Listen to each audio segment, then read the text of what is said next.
Sur ce site où il est accueilli dans l'Alliance populaire, le président de la transition inaugure officiellement le marché national du CTRI à Ouloumi.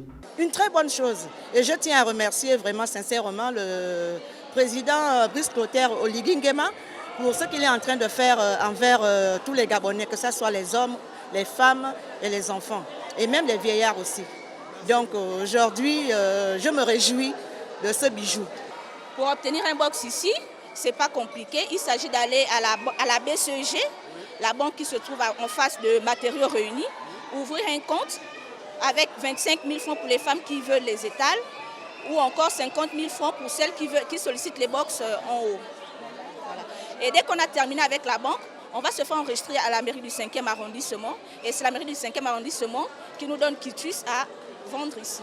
L'infrastructure mise en œuvre ce jour est un symbole fort du pragmatisme de l'action sociale du général Brice Clotaire Oligui Nguema depuis qu'il a pris en main la destinée du pays. C'est vraiment un grand jour pour nous parce que nous on ne pensait pas avoir des places ici, mais nous avons quand même eu pour essayer de nous épanouir parce que nos pensions ne nous suffisent pas en ayant déjà des enfants, des petits-fils et même arrière-petits-fils. Oui, c'est un grand jour pour nous. Et je peux terminer en disant et enfin notre essor vers la félicité. Des mains du président de la transition justement, le délégué spécial en charge du 5e arrondissement de Libreville a reçu le titre foncier du site. Après, bien évidemment, la bénédiction de l'œuvre par l'aumônier Jean Davy. L'inauguration de ce marché national CTRI, en pleine zone industrielle, communément appelé Petit Dubaï, est un symbole fort de votre ambition de rendre la fierté aux Gabonaises et aux Gabonais. À l'image des femmes bénéficiaires de ces chèques, plus de 300 commerçantes ont déjà marqué leur adhésion à ce projet mis en œuvre pour soutenir le commerce de proximité dans notre pays. Cet édifice qui vient répondre efficacement aux préoccupations du manque d'emplacement, longtemps décrié par les femmes commerçantes du Grand Libreville, lors des tournées effectuées dans le cadre de la visite des marchés, est en un point douté la matérialisation de la vision des plus hautes autorités de la transition en matière de développement des infrastructures commerciales. Comme un symbole à travers ce projet de développement, le président de la transition allume la flamme de l'espoir dans une capitale gabonaise en proie au déficit d'espace commercial depuis plusieurs années pour l'essor véritable de ce secteur vers la félicité.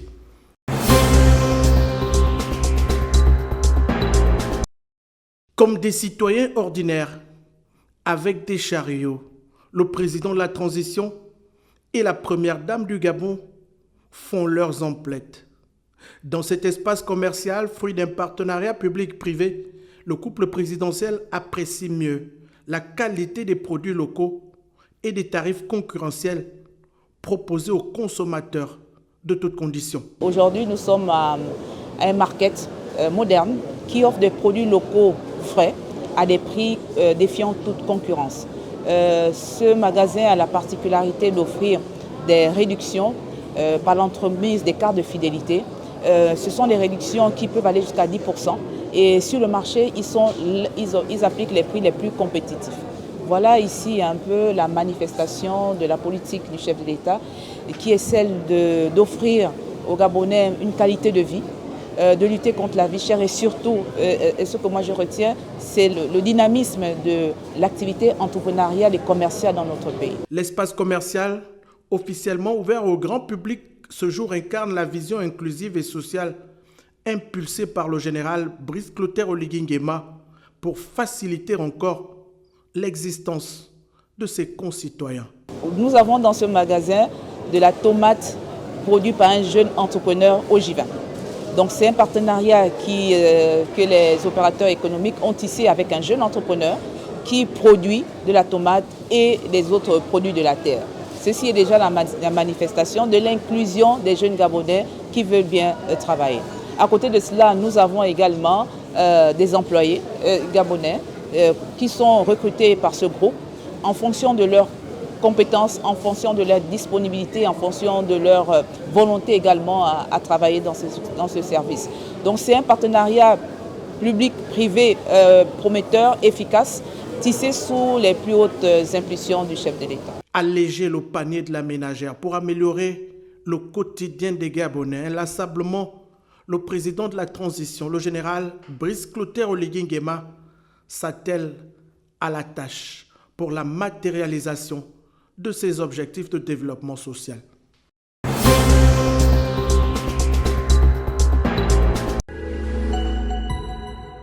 Je me nomme Jafres Mugiama Guyanik, récipiendaire du projet Taxi Gab, qui a été donc innové par le président de la République, Brice Clotaire Oligui Nguema.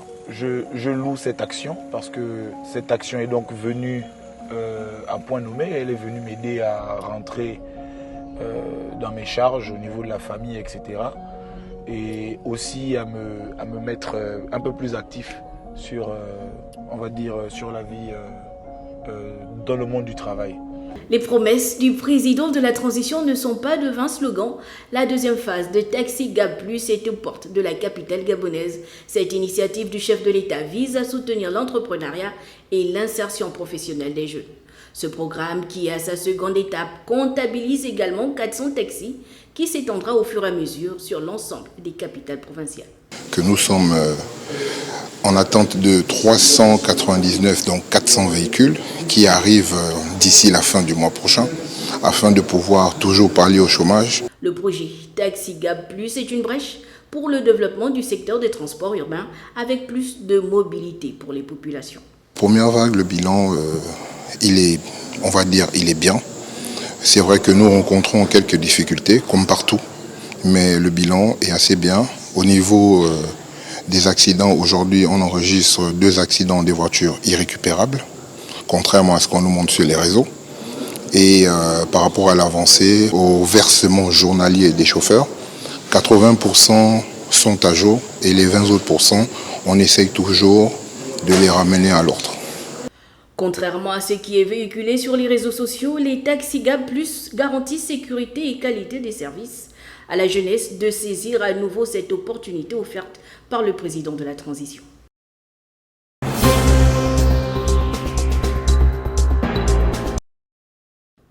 Le secteur pétrolier est un levier de croissance pour le Gabon. Morel et Prom, l'opérateur dans ce domaine spécialisé dans l'exploration et la production d'hydrocarbures, fait le point de ses activités. Notamment la situation des 2 puits d'exploration sur le permis d'Etekamba au centre du Gabon, un permis qui représente une opportunité intéressante pour le développement de la production de gaz et de l'extension de l'accès à l'électricité aux populations du Moyen-Ogooué. On a pu édifier le président sur l'avancée de nos opérations, notamment le forage de 2 puits d'exploration sur le permis d'Etekamba qui font partie du gros projet d'électrification de la ville de Lambaréné. Ces forages devraient avoir lieu entre le 2e et le 3e trimestre de l'année 2025 et permettront de créer autour de 300 emplois indirects. La deuxième chose qu'on a pu évoquer avec le chef de l'État, c'est l'autre gros projet qu'on a dans notre portefeuille d'activité, c'est le début de l'acquisition sismique sur notre permis Ezanga, qui lui devrait commencer à partir du mois de juin 2025 et devrait durer à peu près 18 mois. C'est un projet qui nous permet de nous projeter sur le long terme au Gabon, parce qu'on espère faire de nouvelles découvertes. Et c'est un projet qui aussi créera autour de 500 emplois directs et 1000 emplois indirects. Dans la région du lac Ezanga, c'est un nouveau champ pétrolier pourvoyeur d'emplois avec de véritables projets de développement qui visent à changer le social des habitants de la ville de Lambaréné et de ses environs.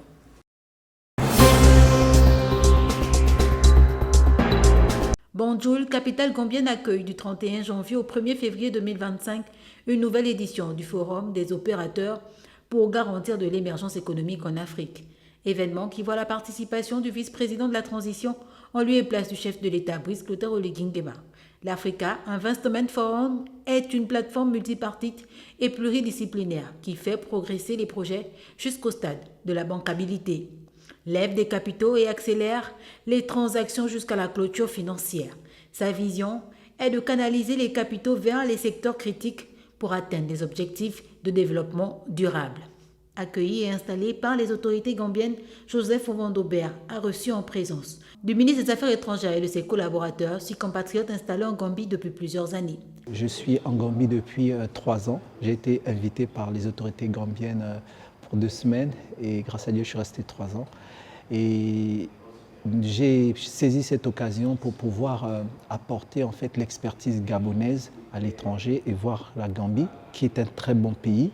Nous avons eu l'occasion aujourd'hui de rencontrer Monsieur le vice-président de la République du Gabon lors de l'invitation pour le FOGECA.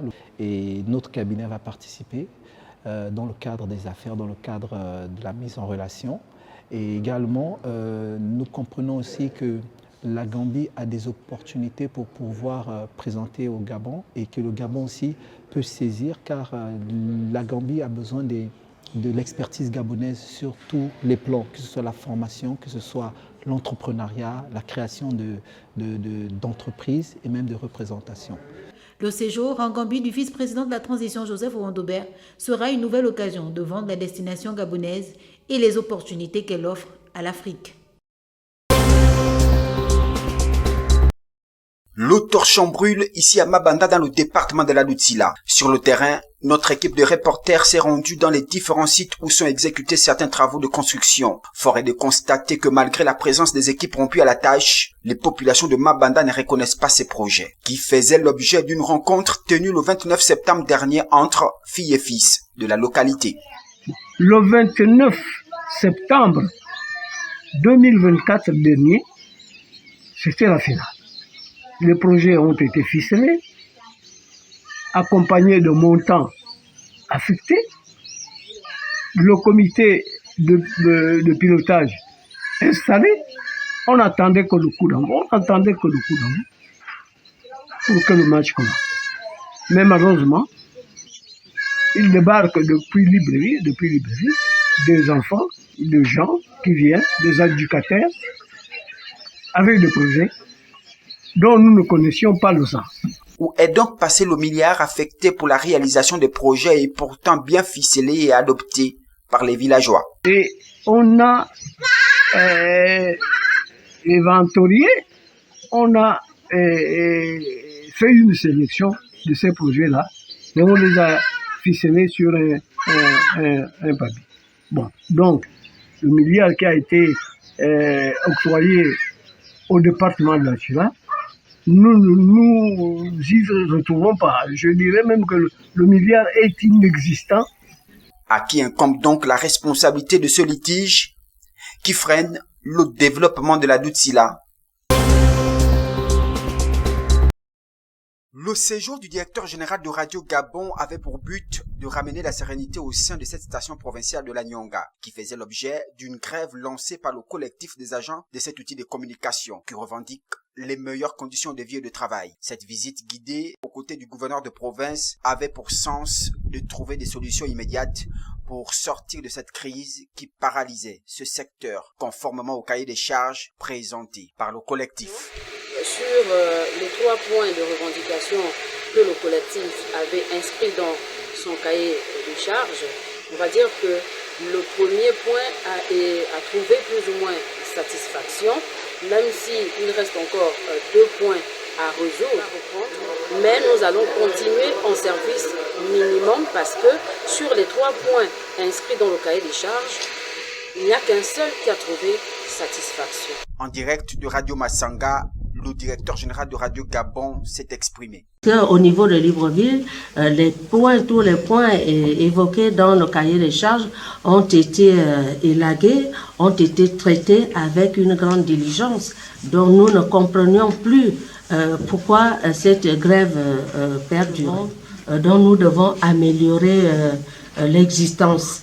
Nous devons améliorer les conditions de travail, nous devons améliorer les conditions de vie et de travail que vous revendiquez.